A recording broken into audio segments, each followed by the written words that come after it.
নমস্কার বন্ধুরা, আমি শ্রাবণী। আমি চলে এসেছি আরও একটি রেসিপি নিয়ে। চলো রেসিপিটি তাহলে একবার দেখে নিই। আজকের রেসিপি সুজির উপমা। আজকের রেসিপিটি সাউথ ইন্ডিয়ান রেসিপি। রেসিপিটি পুরোটা দেখার অনুরোধ রইল।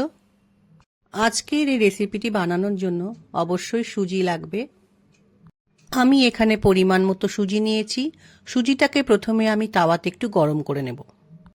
রান্নার শুরুতে একটা ননস্টিক প্যানকে আমি গরম করে নিয়েছি।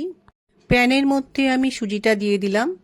এই সময় অবশ্যই গ্যাসের ফ্লেমকে মিডিয়ামে রাখতে হবে। সুজিকে বারে বারে নাড়াচাড়া করতে হবে যাতে সুজিটা পুড়ে না যায়। সুজিকে কিন্তু আমি একদম লাল করে ভাজবো না, অল্প একটু ভেজে নিয়েই আমি একটা পাত্রের মধ্যে ঢেলে সরিয়ে রাখবো। প্যানের মধ্যে সাদা তেল দিয়ে একটু গরম করে নেব। তেলটা গরম হয়ে গেছে।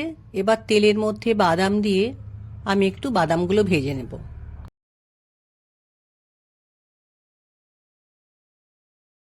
বাদামগুলো ভাজা হয়ে গেলে বাদামগুলোকে তেল থেকে একটা পাত্রের মধ্যে তুলে আলাদা করে সরিয়ে রেখেছি।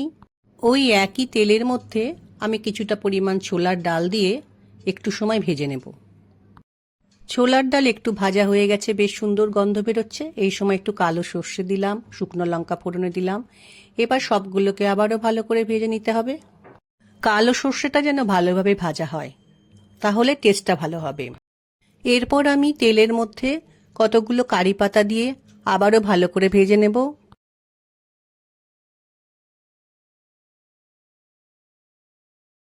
ফুলকপি ছোট ছোট করে কেটে রেখেছিলাম, সেটা প্যানের মধ্যে দিয়ে নিলাম। গাজর ছোট ছোট টুকরো করে কেটে রেখেছি, সেটাও প্যানের মধ্যে দিয়ে দিলাম। গাজর ও ফুলকপি একটু সময় ভালো করে ভেজে নিতে হবে। ফুলকপি ও গাজর কিছুটা ভাজা হয়ে গেছে। এই সময় কিছুটা পরিমাণে মটরশুঁটি দিয়ে দিলাম। কালারটা যাতে সুন্দর হয় সেজন্য আমি অল্প পরিমাণে হলুদ গুঁড়ো দিলাম।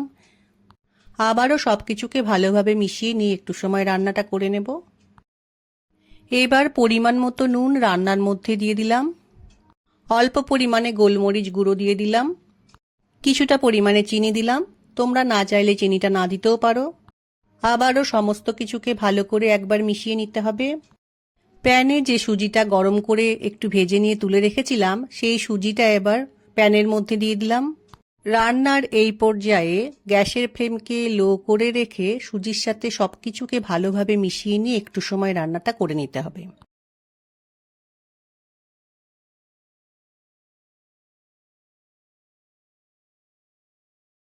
সুজিকে ভালোভাবে মিশিয়ে রান্না করে নেওয়ার পর ভেজে রাখা বাদাম সুজির মধ্যে দিয়ে আবারও খুব ভালো করে মিশিয়ে নিতে হবে।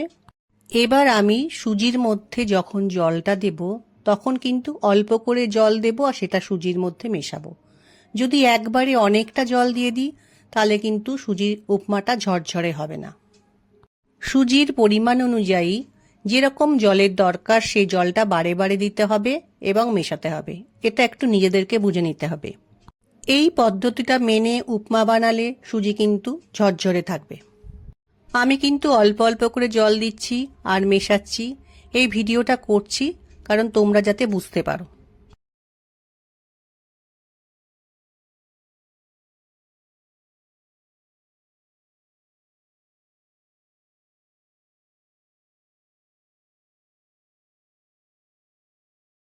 আমার উপমাটা তৈরি হয়ে গেছে, খুব সুন্দর ঝরঝরে উপমা তৈরি হয়েছে। উপমাটা ঠান্ডা হয়ে গেলে আরও ঝরঝরে হয়ে যাবে। এই রেসিপিটি কিন্তু ব্রেকফাস্টের পক্ষে অসাধারণ একটি রেসিপি। এই রান্নাটা বাচ্চাদেরও বানিয়ে দেওয়া যেতে পারে, তবে তখন কিন্তু ঝালের পরিমাণটা খেয়াল রাখতে হবে। যারা বানাওনি তারা একবার বানিয়ে দেখো, আশা করছি খুব পছন্দ হবে।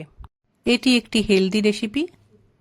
আমার আজকের রেসিপি ভালো লাগলে লাইক, শেয়ার ও সাবস্ক্রাইব করো। ভিডিওটি দেখার জন্য ধন্যবাদ।